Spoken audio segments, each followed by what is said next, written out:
Welcome in online teaching. Good morning, students. I am Mahesh Kumar, your math teacher. So, as a chapter number 3, decimals is going on, in which we have started divisions of decimal. So, in which today we will solve few more questions of division. So, here are few questions in which we have to divide these. So, in the first one, as you are seeing, it is 101 divided by 25. So what we have to do first? First we will replace this by with division sign as I have done. Then we will start division. Like 25 for the 100. We will got 1 as a remainder. Then what we will do? We will include one decimal in quotient, and by which we will get 0 in remainder. So if we include decimal in quotient, then we will got 0 in each step. Now, so this 1 will become 10. Now again we can't divide because this 10 is less than 25. So we require one more 0. So for this we will include 1 0 in quotient and 1 0 in, by which we will get 1 0 in remainder. Now we can divide 25 for the 100. So our answer is 4.04. Now next is, here we have to divide 60.48 by 12. So the same we will do. We replace this by with division sign and then start division, like 12 5 is 60. Now as you are seeing, to bring down the next digit, we are having first there is a decimal point before this 4. So what we will do? We will shift this decimal in quotient. Then we can bring down the next digit. Now the next digit is 4, which is less than 12. So, and we can't divide. We need one more digit. So we will increase 1 0 in the quotient to bring down the next digit. So the 4 will become 48. And now we can easily divide that 12 4 is 48, and 48 minus 48 we will got 0. So our answer is 5.04. Now next is, here we have to divide 0.768 by 16. Now as you are seeing, this 0.68 is starting with 0. So you are having decimal in the starting. So what you have to do first, you have to shift this decimal in the quotient first. Then we can take 7. Then again this 7 is less than 16. So we have to take one more digit, 6, by placing 0 in quotient. If we take 2 digit, we have to mention 0 in quotient.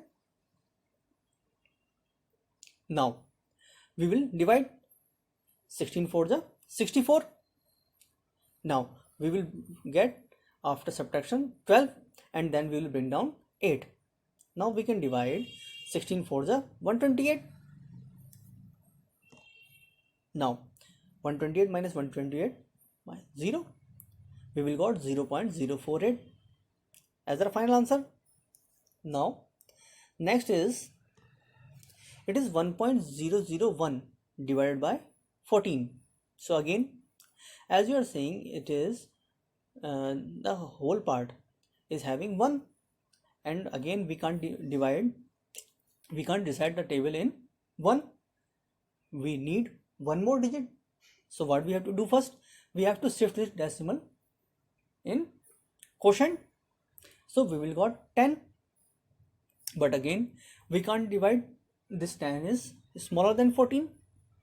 We need one more digit, or for one more digit we have to mention 0 in quotient. Then we can divide in 100, as 14 7 is 98. We will got 2, and then we will bring down the next digit. So we will get 21. Now we can divide 41 1 is 41. we will got 7 as a remainder. Now student, as you are saying, now what we will do, listen, we required one more digit. So for this, listen, and our dividend is 1.001, and I have told you earlier that we can increase any number of 0 after the decimal as per our requirement. That will not affect its value. So we will increase 10 in dividend, so it will become 1.0010, and then we can bring down this 0, so this 7 will become 70, and 14 5s are 70. So our answer is 0.0715. Now next is, it is 3.28 divided by 0.8. Now as you're seeing, in both the number are having decimal point. So how we can do these type of question? As you know, the division terms can be written as 3.28 upon 0.8. Now what we have to do, we have to remove the decimal of the divisor, means here 0.8.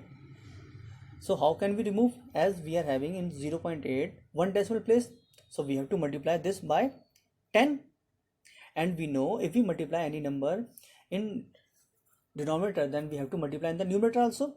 So the same we will do. So after multiplication we will got 32.8 divided by 8. Now we can divide easily, like 8 4s are 32, and we will shift the decimal in the quotient and bring down the 8, and 8 1s are 8, we will got 0. That means our final answer is 4.1. Now next is the same, again we are having decimal point in both the numbers. So what we have to do, we have to remove the decimal of divisor. As we are having in divisor, we are having one decimal place, so we have to multiply this by 10 in the numerator and the denominator. As this 16.578 divided by 5.4 can be written as 16.578 upon 5.4. So after multiplication we will got 165.78 upon 54. Now we can divide easily, like 54 3s are 162, we will got 3, and after shifting the decimal we will bring down this 7. Now this 37 is less than 54, so what we have to do, we have to bring down the next digit. For this we will increase 10 in the quotient. Now we will get 378, and we know 54 7 are 378, we will got 0. That means our final answer is 3.07. Now next is, here we have to divide 204 by 0.17. As we know, we have to remove the decimal of the divisor. As this 204 divided by 0.17 can be written as 204 upon 0.17. As in 0.17 we are having two decimal places, so we have to multiply by 100 to remove the decimal. So we will multiply by 100 in the denominator and the numerator. After multiplication we will got 20,400 upon 17, and now we can divide easily, like 17 1 is 17. After subtraction we will got 3 and bring down the 4, 17 2 is 34, and we got 0, and the remaining 0 will shift in quotient, so we will got 1200 as the final answer. Now the last one is, it is 3 divided by 80. So as you are seeing, we can't divide, so what we have to do, we have to increase 0 after 3 by what? By mention decimal in quotient, and now we can include 10 in dividend. Now still this 30 is less than 80, so what we will do, we will increase 10 in quotient, by which we will get 10 in dividend. So now we can divide, like 83 is 240, we will got 60. Now listen student, as I have told you, once we have included decimal in quotient for increasing 0, then we will get 0 in each step. That means this 60 will become 600. Now we can divide, like 87 ja 560, we will got 40. So again this 40 will become 400 because of the decimal, and we know 85 is a 400, so we will got 0. That means our process is over. We will got 0.037. This is our final answer. So student, this is all for today. We will learn more in the next session. Thank you and have a nice day.